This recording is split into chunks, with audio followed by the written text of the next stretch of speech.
이게 진짜 원하시는 것이라고 하는 제목으로 함께 은혜 받기를 원합니다. 먼저 기도하겠습니다. 하나님 아버지, 오늘 시간에 주님 앞에 나온 주의 백성들 한 영혼 한 영혼을 붙들어 주시되 주님의 말씀을 통해서 우리에게 가르쳐 주셨던 하나님이 원하시는 게 뭔지 알고 주님 앞에 나왔사오니 주님 받아 주시옵소서. 그래서 하나님이 함께 하시는, 동행하시는 놀라운 축복들을 우리 모든 성도들이 경험하게 하여 주시옵소서. 종의 입술에 기름 부어 주시고 이 어려울 때에 하나님 세상을 살려내는 주의 손들이 되게 해 주시옵소서. 예수님 이름으로 기도하옵나이다. 아멘. 아멘.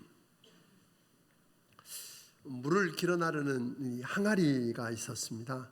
주인은 언제나 두 항아리를 이렇게 메고 물을 길러 다녔었는데, 늘 그 물을 기르면서 이렇게 먼 길, 우물하고 집이 멀었기 때문에 물지개에다가 그 두 항아리를 짊어지고 오면서 항아리들에게 이야기도 하고 그랬습니다. 그런데 어느 날 한 항아리에 몸 이상이 생긴 겁니다.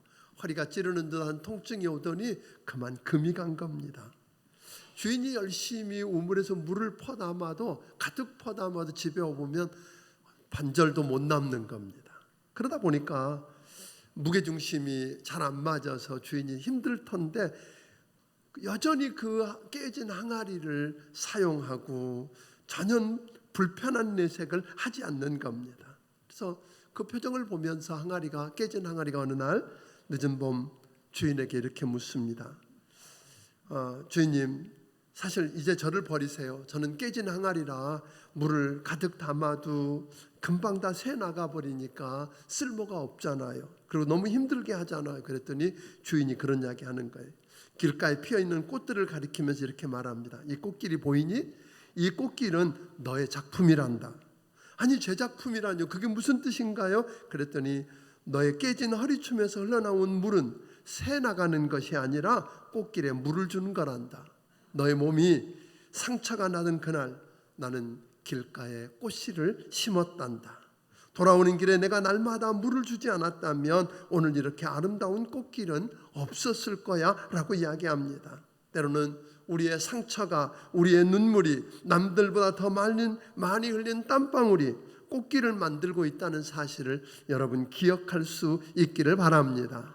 우리 몸에 상처가 생기는 날 하나님은 우리 인생길에 오늘 꽃씨를 곱게 뿌려놓고 계시는지도 모릅니다. 그리고 우리의 상처에서 흘러나오는 눈물 한 방울, 땀 한 방울, 그것으로 꽃길을 준비하셨다고 하는 것입니다. 사랑하는 여러분, 그래서 어느 날 우리가 힘이 들고 더 이상 어떻게 할 수 없을 그날 우리 주님 여러분에게 말할 겁니다. 보이니? 이것이 너의 작품이란다.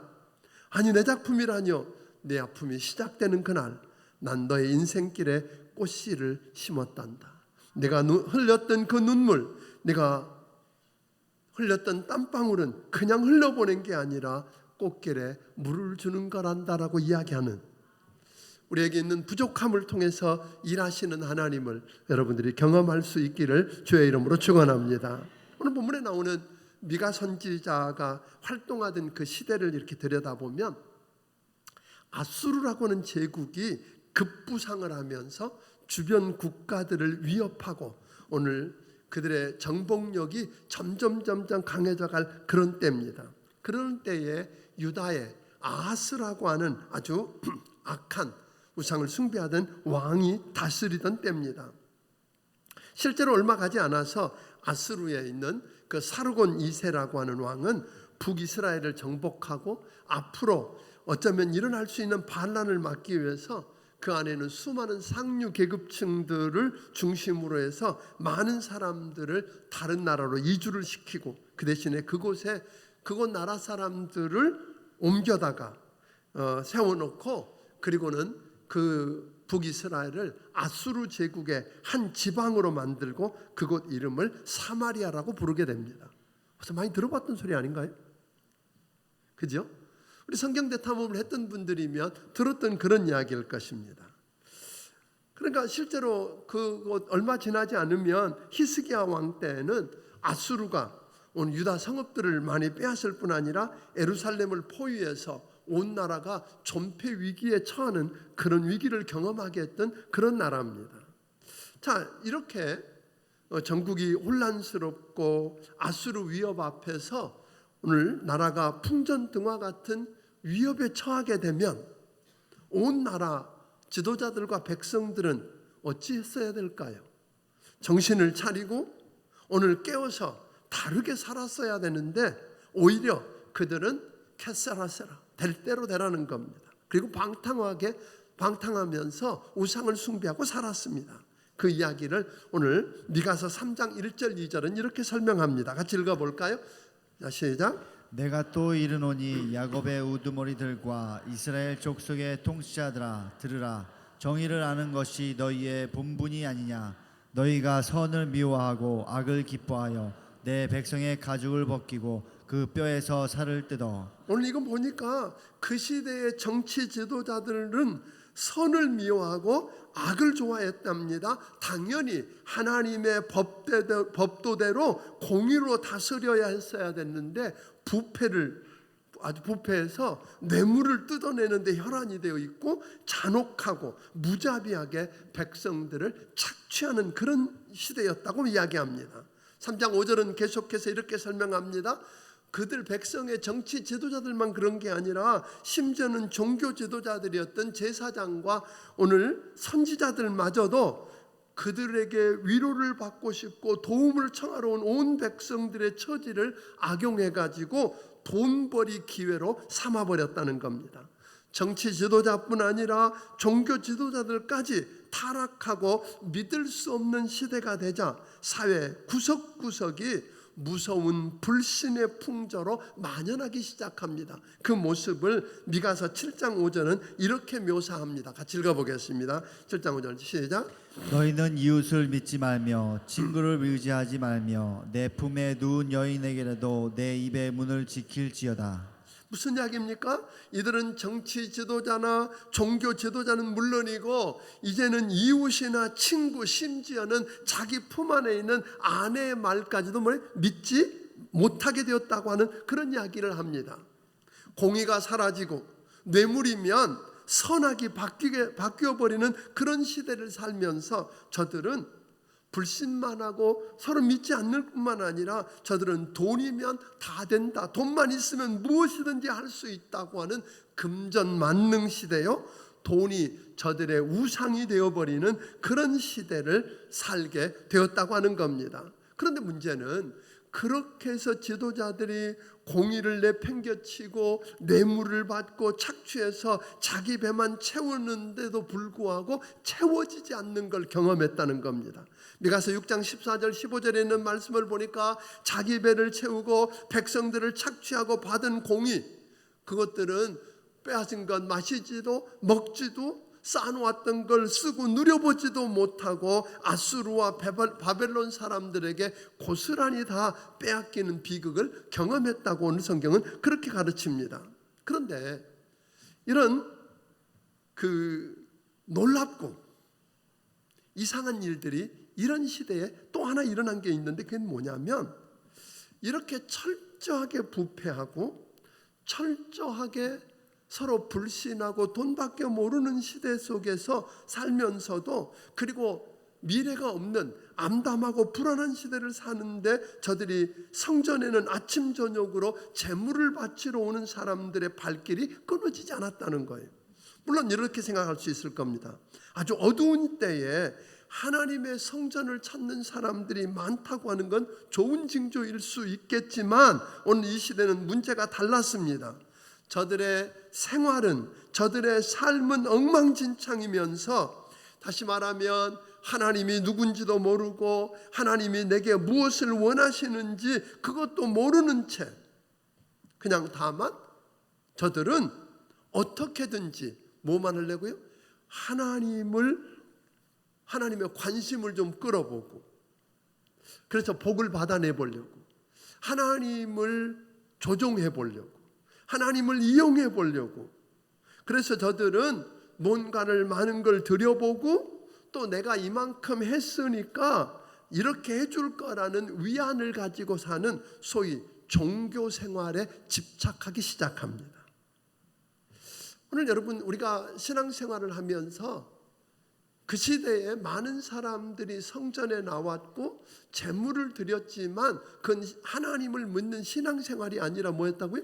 종교생활이었다는 겁니다. 6장 8절은 그래서 우리에게 이렇게 이야기합니다. 6장 8절을 한번 읽어보겠습니다. 시작. 사람아, 주께서 선한 것이 무엇임을 내게 보이셨나니 여호와께서 내게 구하신 것은 오직 정의를 행하며 인자를 사랑하며 겸손하게 내 하나님과 함께 행하는 것이 아니냐. 이게 무슨 이야기죠? 사람아, 주께서 선한 것이 무엇인지를 내게 보였다, 그렇게 이야기하거든요. 무슨 말이에요? 이미 하나님이 성경 말씀을 통해서 그의 법도를 통해서 저들을 뭐 했어요? 하나님이 원하시는 게 뭔지, 하나님의 뜻이 무엇인지를 다 가르쳐 주었는데, 그런 이야기거든요. 그렇게 안 살았다는 거예요. 그런데 우리도 오늘 이 시대에 보면 하나님의 말씀을 배우려고 하지 않습니다. 그러니까 하나님의 말씀을 모르고, 그래서 하나님도 모르고 하나님의 원하시는 게 뭔지도 모르고 그냥 열심을 내는 겁니다.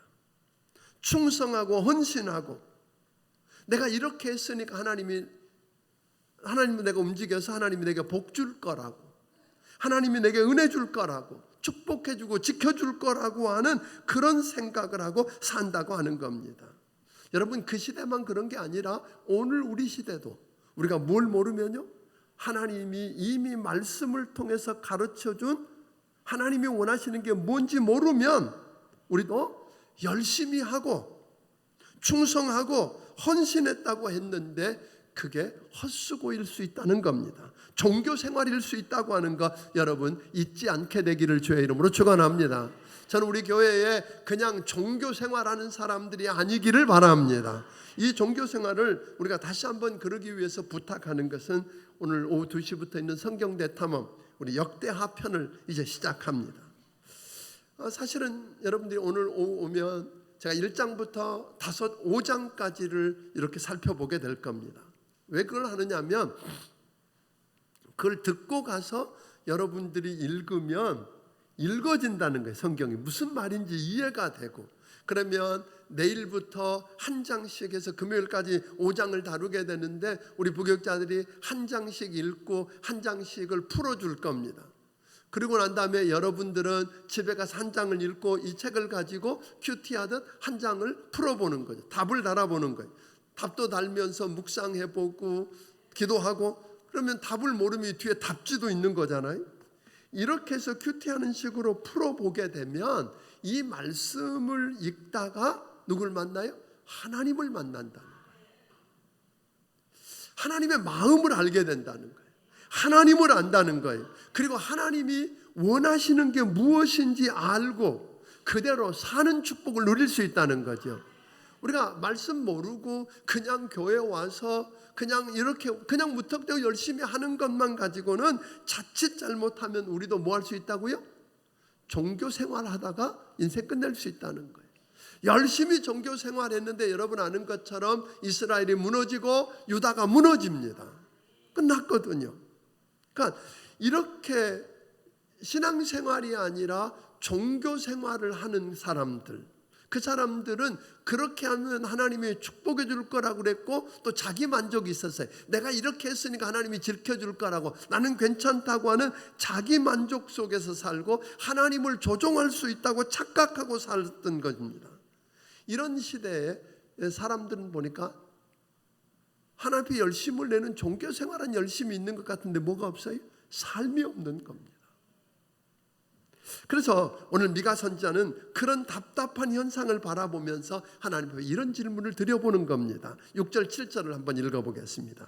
시작. 내가 무엇을 가지고 여호와 앞에 나아가며 높으신 하나님께 경배할까? 내가 번제물로 1년 된 송아지를 가지고 그 앞에 나아갈까? 여호와께서 천천의 순양이나 만만의 강물 같은 기름을 기뻐하실까?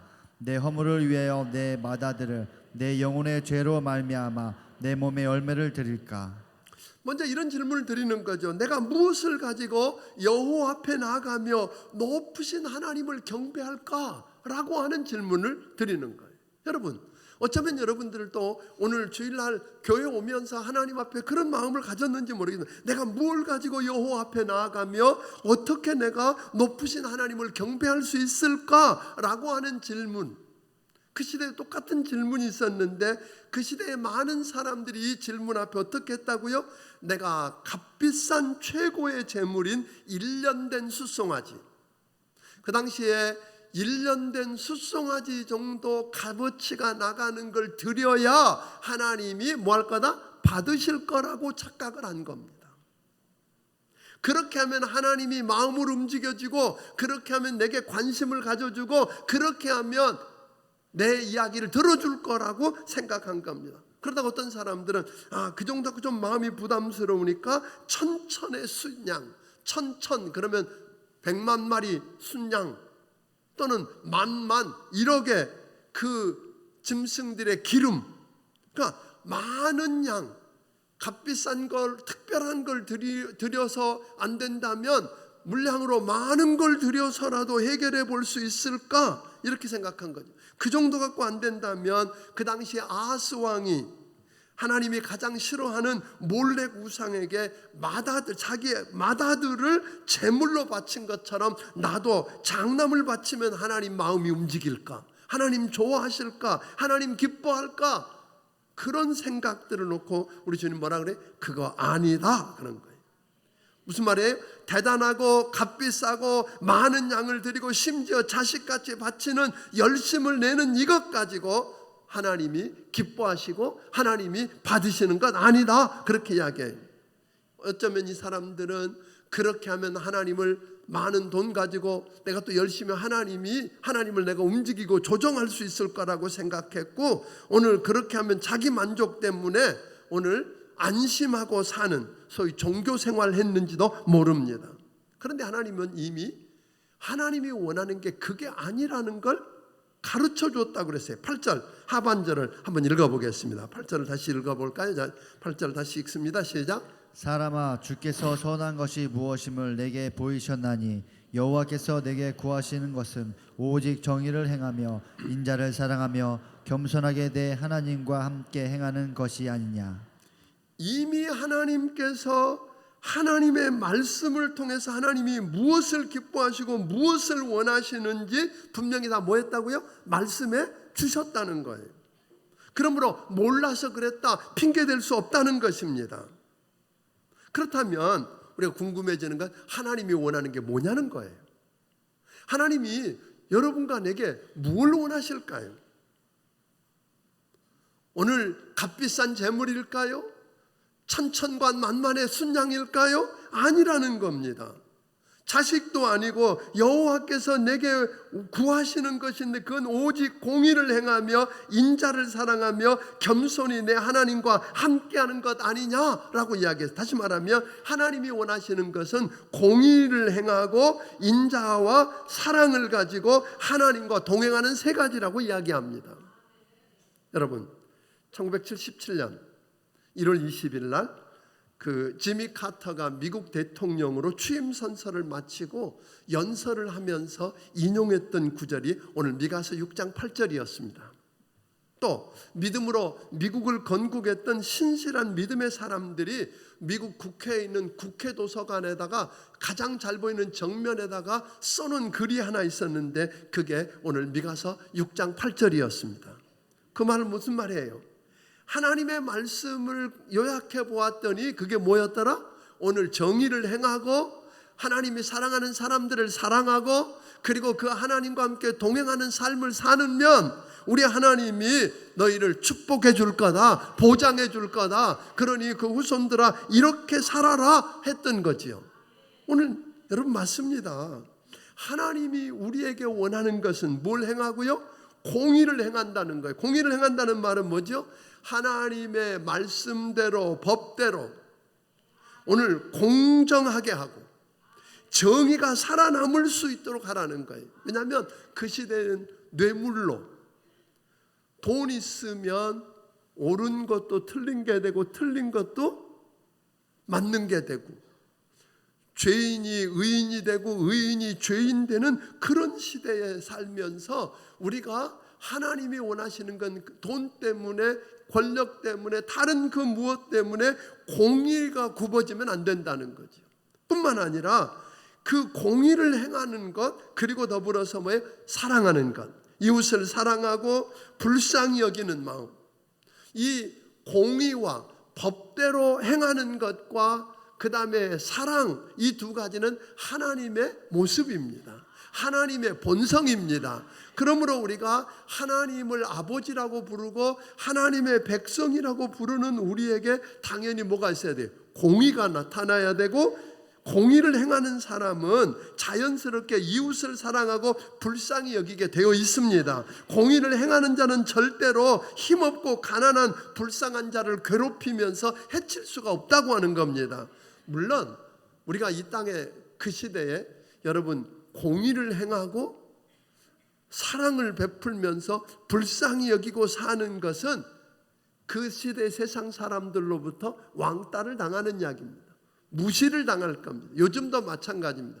오늘 이 미가 시대에, 미가 선지자 시대에 있었던 사회적인 현상이 먼 나라 다른 나라 이야기가 아니라 오늘 우리 시대 우리 이야기처럼 들려지지 않는가요? 오늘 이때에 우리가 공의를 행하고, 아멘, 사랑하고 살면서 힘들면, 여러분 그렇게 해서 핍박을 당하고 어려울 때 하나님은 우리를 그냥 내버려 두시지 않는다 그러는 거예요.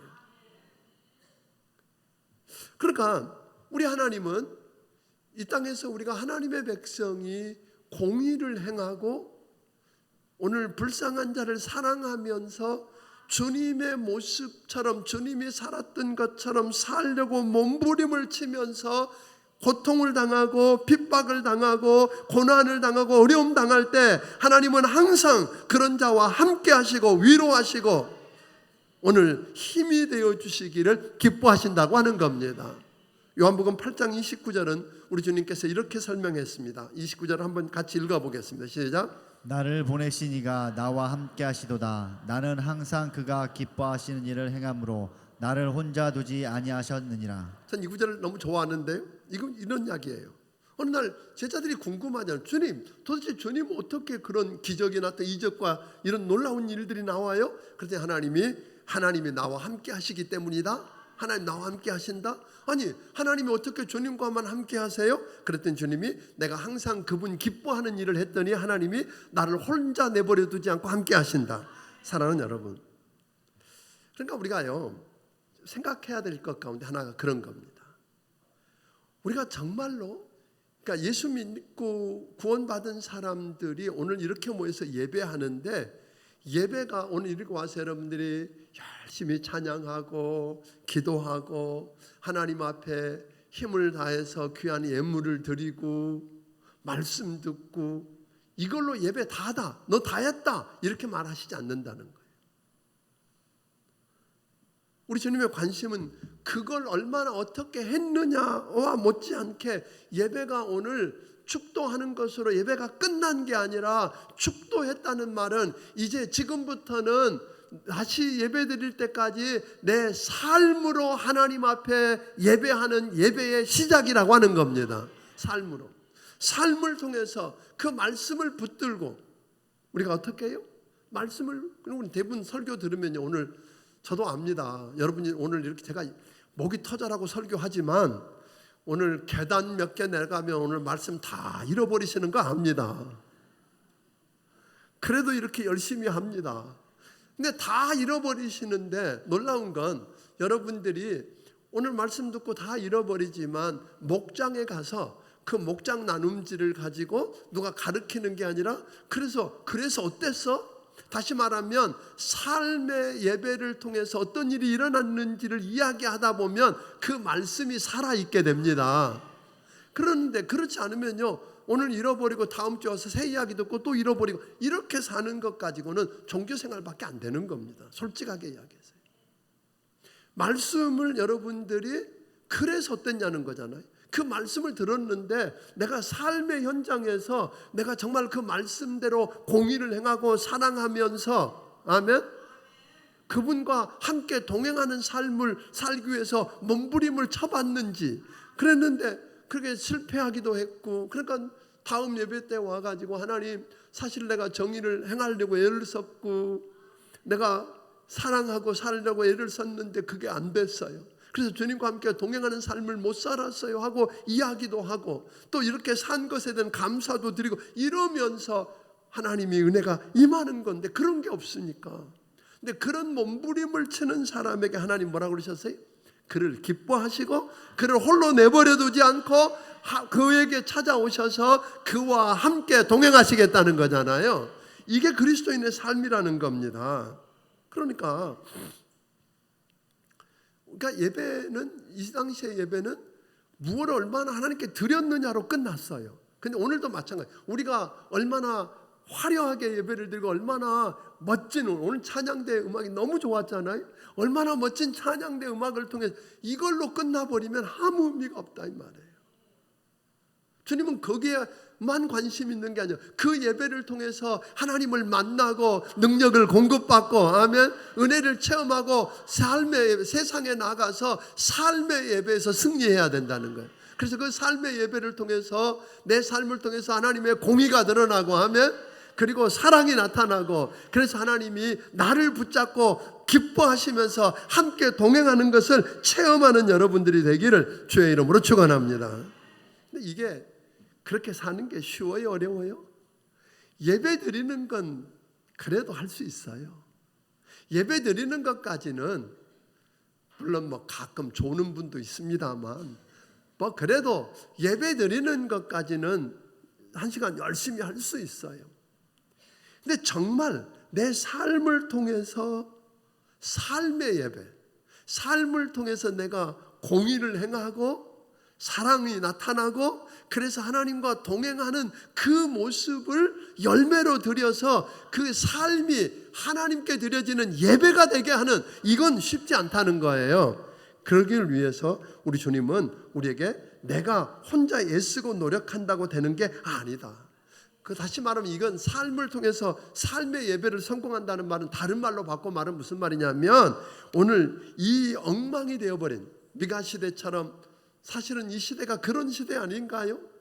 서로 신뢰하지 못하고 돈이면 다 된다고 생각하고 그래서 뭐든지 하는, 그리고 공의가 없어지고 서로 사랑하지 않고 하나님이 함께할 수 없는 그런 시대를 살고 있는 여러분과 나, 이 세상을 어떻게 우리가 바꾸고 변할 수 있겠는가 하는 거지요. 그 이야기를 위해서 우리 주님은 한 가지 희망을 이렇게 던져주셨습니다.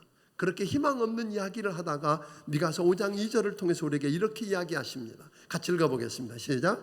베들레헴 에브라다야, 너는 유다 족속 중에 작을지라도 이스라엘을 다스릴 자가 내게서 내게로 나올 것이라. 그의 근본은 상고의 영혼에 있느니라.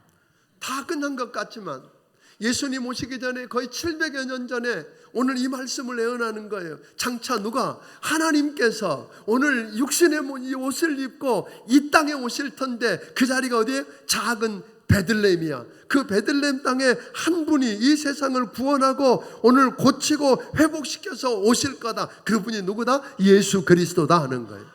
그 예수님이 오시면, 그분이 오면 무슨 일이 일어나는가? 미가서 7장 18절 우리에게 계속해서 이렇게 설명했습니다. 같이 읽어봅니다. 시작. 주와 같은 신이 어디 있으리이까? 주께서는 죄악과 그 기업에 남은 자의 허물을 사유하시며 인애를 기뻐하심으로 진노를 오래 품지 아니하시나이다. 그 다음 절 다시 우리를 불쌍히 여기셔서 우리의 죄악을 발로 밟으시고 우리의 모든 죄를 깊은 바다에 던지시리이다.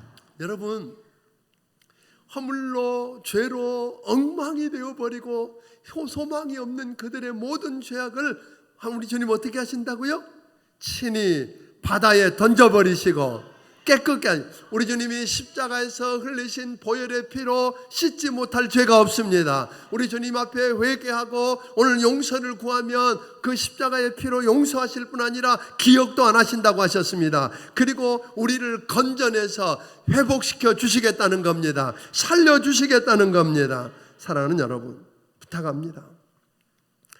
그러기 위해서, 우리가 살려나기 위해서 먼저 저는 여러분들이 하나님을 아버지라고 부르고 예수 믿는다고 하는 여러분과 내가 이 예배 때마다 오늘 이 예배 가운데 오셔서 우리 예배를 들으시고 받으시는 살아계신 하나님을 만나기를 주의 이름으로 축원합니다. 그분의 은혜를 경험했으면 좋겠어요. 그래서 그분을 만나고 그분이 부어주시는 성령의 능력으로 충만해지기를 주의 이름으로 축원합니다. 그래서 이제 감격을 안고 종교 생활을 청산하고 오늘 신앙생활로 그 하나님 앞에 나아가면 오늘 여러분과 나를 통해서 우리 하나님은 세상을 고치실 것입니다. 그런데 우리 주님은 우리만 그렇게 하라는 게 아니고 우리가 그렇게 해서 세상을 바꿔야 되겠는데 그 세상을 무슨 재주로 바꿔요? 오늘 이 세상을 바꾸는 유일한 희망은 오늘 2000년 전에 베들레헴에 오신 하나님의 아들 예수 그리스도입니다. 그래서 저는 오늘 여러분들이 신앙생활, 종교생활을 하다가 그냥 무너지는 맥없는 그런 그리스도인이 아니기 위해서 성경 대탕을 통해서 말씀을 배우고 그분이 원하시는 게 뭔지 알고 그분이 누군지 알고 오늘 그분의 마음을 아는 것을 뿐만 아니라 오늘 그분 만나면 사는, 소위 말하면 그 예수를 전하는 일들이 여러분에게 있게 되기를 바랍니다. 우리가 11월 1일 날, 그러니까 매년 10월 말 11월 초가 되면 저희 교회에서 하고 있는 행사가 VIP 축제죠. VIP 축제인데 이 VIP 축제를 뭐 자리가 비어서 교인이 없어서 하는 일은 아닙니다, 여러분. 그게 아니라 오늘 무슨 이야기예요? 지금 희망이 없는 이 시대를 고치고 다시 저들이 꿈을 꿀 수 있는 오늘 세상으로 바꾸기 위해서 누가 있어요? 내가 노력하고 애써 되는 게 아니라 오늘 2000년 전에 베들레헴에 오신 하나님의 아들 예수 그리스도가 소망입니다. 오늘 그분을 사람들이 만나면 그들 인생이 변할 것입니다. 그리고 저들이 더 이상 지옥 갈 걱정하지 않고 천국의 소망을 두고 살게 될 것입니다. 이거 전해보자는 거예요. 그래서 여러분들이 부탁을 좀 드리고 싶어요. 오늘 여러분 주보에 보면 그 VIP들, 내가 정말 너무너무 소중하고 너무너무 귀한 사람들, 그래서 지옥 가면 절대로 안 될 사람들, 그래서 이 세상에서 함께 무너지면 안 될 사람들 이름을 찾아서 적어보는 거예요. 그리고 그들을 위해서 기도하고 그들의 종이 되어서 그들을 섬겨서 오늘 여러분 때문에 그들이 이 VIP 축제 때 교회에 나오면 그때는 다른 이야기 하는 게 아니라 제가 복음만 전할 겁니다. 오늘 그들이 예수님을 만나도록, 누구든지 예수 만나면 여러분 용서받지 못할 죄인이 없습니다. 변하고 바뀌어지지 않을 사람이 없습니다. 구원받고 예수님 만나면 천국까지 못할 사람이 없습니다. 그래서 이 한 사람을 여러분들이 적어서 이번에 섬겨서 여러분 때문에 한 영혼이 주께로 돌아오는 그 소중한 사람이 여러분의 부모님일 수도 있고 여러분의 자녀일 수도 있고 형제일 수도 있고 직장 동료일 수도 있고 동네 이웃일 수도 있습니다. 그게 누구였든 간에 고객일 수도 있고 여러분이 드나드는 가게일 수도 있습니다. 어떤 간에 그 한 사람을 적어서 여러분 때문에 구원받는, 그러면 하나님 여러분들이 힘겹게 그 일을 해나갈 때 물론 여러분과 내 안에 뭐가 모습이 보여요? 어느 날 내 항아리가 깨져 있어서 물이 다 흘러가서 남들이 볼 때는 쓸모없는 것 같을지라도 여러분 그 새 나가는 게 아니라 물을 주어서 여러분 때문에 꽃이 피어나게 하는 일도 하시는 하나님을 여러분 경험하기를 주의 이름으로 축원합니다. 그 하나님을 전하게 되면 인생을 다시 시작할 우리 이웃들이 많습니다. 그 역사들을 이뤄가는 여러분들이 되기를 주의 이름으로 축원합니다. 기도하겠습니다.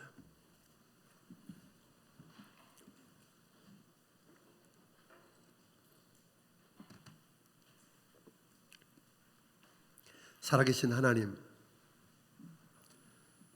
우리는 하나님이 이미 말씀을 통해서 우리에게 가르쳐 주셨는데 하나님이 정말 원하시는 게 뭐고 하나님이 기뻐하시는 게 뭔지 모르고 다른 엉뚱한 것에 내 삶을 걸고 그렇게 하면 하나님을 조종하고 하나님의 관심을 끌어내고 오늘 내가 괜찮을 줄 알고 자기 만족하며 종교 생활하고 살았던 것 용서해 주시옵소서. 아버지 하나님, 예배를 통해서 살아계신 하나님을 만나기를 원합니다.